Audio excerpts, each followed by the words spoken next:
राजा भगीरथ भागीरथी गंगा को लेकर के इस धरती पर आए थे और तब से लेकर के गंगा निरंतर प्रवाहित होती हुई इस देश को न जाने क्या क्या प्रदान करती है। उसी प्रकार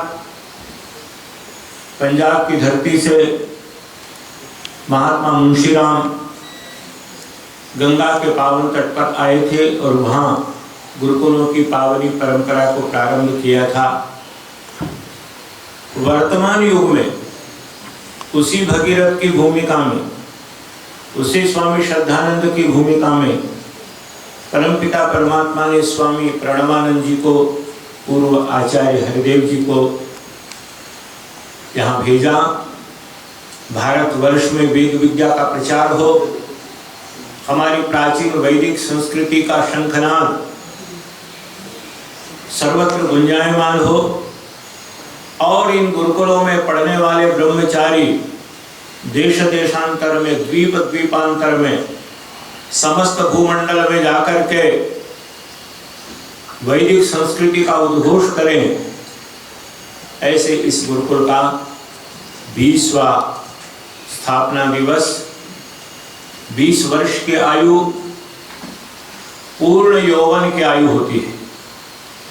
जब ब्रह्मचारी युवा उत्साह से युक्त होकर कहता है, हंता हम पृथ्वी इमाम निदधा नीह वेहवा कुवित सोमस्य पामिति, मैंने सोमरस का पान कर लिया है, मैंने ब्रह्मचर्य रूपी सोमरस को खूब जी भर करके पिया है और अब मेरे शरीर में इतनी शक्ति आ गई है, मेरी आत्मा में इतना बल आ गया है, मन में इतनी संकल्प की शक्ति है, मन करता है कि मैं इस धरती को उठाकर इधर से उधर रख दूं। इतना उत्साह, इतनी शक्ति गुरुकुल में विद्या अध्ययन करने वाले ब्रह्मचारियों में कूट कूट करके भर दी जाती है। और ऐसे ब्रह्मचारियों के विषय में कभी कहा जाता था, आएंगे खत अरब से जिनमें लिखाई होगा गुरुकुल का ब्रह्मचारी हलचल मचा रहा है। और सचमुच हलचल मचाई।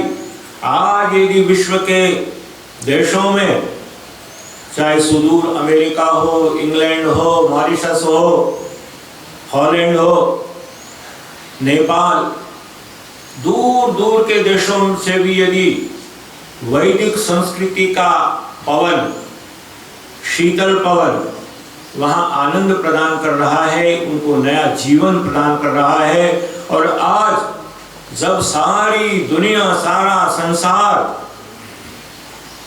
एक भयानक महामारी से संत्रस्त है, भयभीत है, डरा हुआ है, कांप रहा है, ऐसे समय में संसार को फिर से नई शक्ति प्रदान करने वाला, नया स्वास्थ्य देने वाला, जीवन का मार्ग दिखाने वाला यदि कोई धाम है, यदि कोई स्थान है तो वो ये गुरुकुल है। इन गुरुकुलों में पढ़ाने वाले आचार्य हैं, इन आचार्यों के चरणों में बैठ करके विद्या मधु का पान करने वाले ब्रह्मचारी।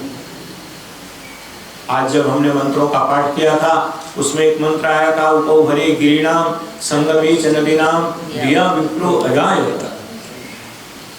ऐसे एकांत शांत स्थान में, ऐसी प्रकृति की गोद में, ऐसे नदियों के संगमों पर, नदियों के तटों पर, पर्वतों के चरणों में बैठ करके जब आचार्य और गुरु साधना करते हैं, तपस्या करते हैं, तो उसका जो परिणाम है वो देश के लिए बड़ा कल्याणकारी होता है।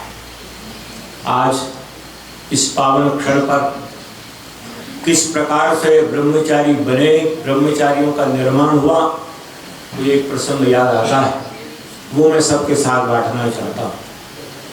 गुरुकुल कामड़ी विश्वविद्यालय का वार्षिकोत्सव, इसी प्रकार का स्थापना दिवस, दूर दूर से हजारों लाखों की संख्या में श्रद्धालु आए हुए, नए प्रविष्ट हुए ब्रह्मचारियों का वेदारंभ संस्कार हो रहा है। और वेदारंभ संस्कार के बाद आचार्य मुंशीराम ने अपने ब्रह्मचारियों को संदेश दिया कि जाओ, आए हुए सभी अतिथियों से, श्रद्धालुओं से भिक्षा मांगो। सब ब्रह्मचारी भिक्षाम देही की आवाज लगाते हुए वहाँ आए हुए सभी नर नारियों के सामने जाकर के अपनी झोली फैलाते हैं और श्रद्धा के अनुसार, प्रेम के अनुसार सब उनकी झोली में कुछ न कुछ भिक्षा डाल देते हैं। ये भिक्षा मांगने की परंपरा, जिससे कि कोई राजकुमार है, धनवान का पुत्र है, उसमें कोई अभिमान न रहे, अहंकार न रहे, घमंड न रहे कि मैं बहुत बड़े पिता का पुत्र हूँ, बल्कि केवल एक ही भाव रहे कि मैं आचार्य का शिष्य हूँ, मैं गुरुकुल का ब्रह्मचारी हूँ, वेद विद्या पढ़ने के लिए आया हूँ। इस भाव को जगाने के लिए भिक्षाम देही सबने भिक्षा दी। ब्रह्मचारियों ने आकर के वो सारी भिक्षा अपने गुरु के आचार्य के चरणों में समर्पित कर दी। लेकिन एक ब्रह्मचारी बहुत देर के बाद लौट करके आया, और जब वो लौट करके आया तो उसने अपना भिक्षा पात्र, भिक्षा की झोली आचार्य के चरणों में खाली की तो देखा कि उसमें से धन की वर्षा हो गई। सब देखते रह गए। आचार्य को भी बड़ा आश्चर्य हुआ कि इतनी राशि एक ही ब्रह्मचारी की झोली में किसने डाल दी, क्यों डाल दी, इसका प्रयोजन क्या है। पूछा, ब्रह्मचारी बताओ ये इतनी राशि, इतना धन, इतनी भिक्षा किसने दी। दूर पेड़ के नीचे बैठी हुई एक माता की ओर संकेत करते हुए ब्रह्मचारी कहते हैं अपने आचार्य से कि आचार्य प्रवर, वो जो दूर एकांत में बैठी हुई बिल्कुल सीधी सादी सी देवी है, उसने मेरी झोली में भिक्षा डाली है। पता किया गया कि वो कौन माता थी। वो कोई साधारण माता नहीं थी। पंडित लेखराम, जिनकी हम जय जयकार करते हैं, वो शहीद हो गए थे। उनका इकलौता बेटा भी चिकित्सा न होने के कारण दम तोड़ चुका था, और पंडित लेखराम जी ने एक एक पैसा करके जो कुछ भी एकत्रित किया होगा, अब आप कल्पना कीजिए, ऐसी देवी जिसका पति भी संसार से जा चुका है, जिसका पुत्र भी संसार से विदा हो चुका है, जिसके पास आय का अन्य कोई साधन नहीं है, वो देवी पंजाब से चल करके और वो राशि लेकर के आती है और एक ब्रह्मचारी की झोली में वो सारी की सारी राशि डाल देती है और भगवान से प्रार्थना करती है कि इस मेरी छोटी सी आहुति से विद्या अध्ययन करने वाला ब्रह्मचारी वेद का विद्वान बनेगा, आर्ष ग्रंथों का विद्वान बनेगा और जीवन भर वेद की, मानवता की, गुरुकुलीय परंपरा की सेवा करता रहेगा। इस भावना के साथ सर्वं वै पूर्णम स्वाहा की आहुति देकर के उस बालक की, ब्रह्मचारी की झोली भर दी थी। और ये प्रसंग कोई काल्पनिक प्रसंग नहीं है। इस प्रसंग को स्वयं जिस ब्रह्मचारी की झोली में उस माता ने सब कुछ डाल दिया था, वो ब्रह्मचारी स्वामी समर्पणानंद, पंडित बुद्धदेव विद्यालंकार, जो स्वामी श्रद्धानंद के चरणों में विद्या अध्ययन करने के लिए गुरुकुल में आए थे, वो बताया करते थे। और बताते बताते उनकी आंखों में से गंगा यमुना की धारा प्रवाहित होने लगती थी कि मेरी शिक्षा, मेरा अध्ययन उस माता ने जो भिक्षा दी थी, उस भिक्षा के द्वारा हुआ है। इसलिए जब तक मेरा जीवन है, मैं एक एक क्षण वेद की सेवा में समर्पित करता रहूं, तब भी उस माता के ऋण से ऋण नहीं हो सकता। मेरे कहने का आशय बंधुओं यही है कि जब इस प्रकार से गुरुकुलीय परंपरा को, वेद विद्या को विकसित करने के लिए, इसका प्रचार और प्रसार करने के लिए, इसका अभ्युत्थान करने के लिए समाज ने ऐसे इन वृक्षों को सींचा, इन गुरुकुलों को सींचा और इन गुरुकुलों से ऐसे विद्वान तैयार हुए कि उन्होंने वेद की, भारतीय संस्कृति की, वैदिक संस्कृति की रक्षा की। आज पुनः चारों तरफ एक हाहाकार है, संकट के बादल विश्व गगन में छाए हुए। कौन रक्षा करेगा मानवता की, कौन बचाएगा? जैसे कभी को वेदान उद्धरिष्यति किम करोमि क्व गच्छामि, को वेदान उद्धरिष्यति की आवाज इस देश की एक बेटी, एक युवती के मुख से निकली थी, आंसुओं को झरझर प्रवाहित करते हुए। उसी प्रकार से भारत माता, वैदिक संस्कृति, वैदिक परंपराएं, हमारे वैदिक जीवन के आदर्श, हमारा वो श्रेष्ठ जीवन आज फिर पुकार पुकार करके दुनिया को कह रहा है कि बताओ कौन मानवता की रक्षा करेगा, कौन भारत के गौरव की रक्षा करेगा। हम बार बार सुनते हैं कि 21वीं सदी में भारत सारे विश्व का नेतृत्व करेगा। 21वीं सदी भारत की सदी होगी, ऋषियों की, मुनियों की, भारतीय आचार्यों की, भारतीय ज्ञान परंपरा की सदी होगी और हमारा ज्ञान विश्व को रास्ता दिखाएगा। और लगता है कि वो सपना साकार होता हुआ दृष्टिगोचर हो रहा है। उस सपने को साकार करने के लिए आप सब ब्रह्मचारियों को, और केवल इस गुरुकुल में नहीं बल्कि सारे गुरुकुलों में विद्याध्ययन करने वाले सारे ब्रह्मचारियों के ऊपर, सारी ब्रह्मचारिणियों के ऊपर ये दायित्व है कि 21वीं सदी का भारत, विश्व गुरु भारत, जीने की कला सिखाने वाला भारत।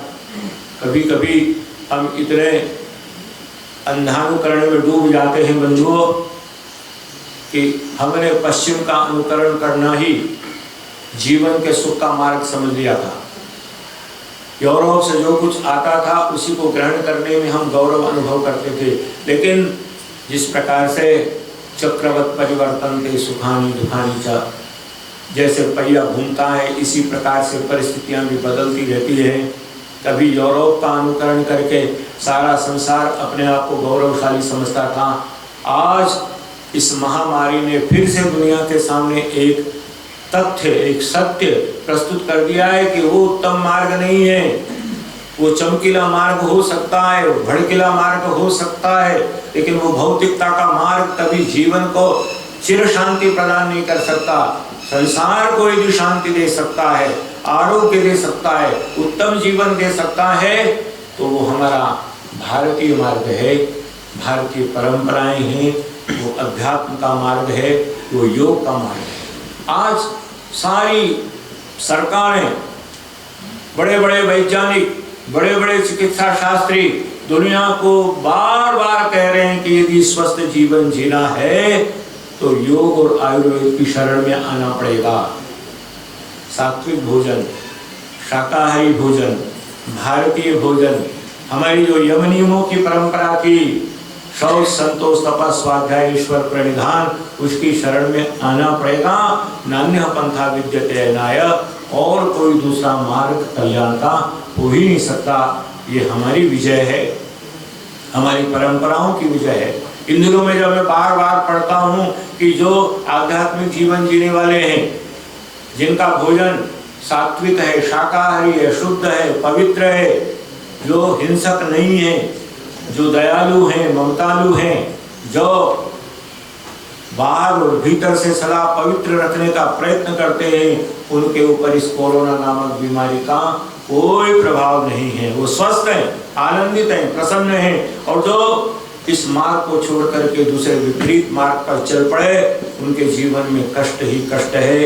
इसलिए आइए गुरुकुल की इस पावन भूमि में बैठ करके जो चिंतन की धारा प्रवाहित हो रही है, सत्संग की गंगा प्रवाहित हो रही है, वेद मंत्रों से हम आकाश को गुंजायमान कर रहे हैं, स्वाहा सुधाकार से चारों ओर के वातावरण को पवित्र और सुरभित बनाने का हम प्रयत्न कर रहे हैं।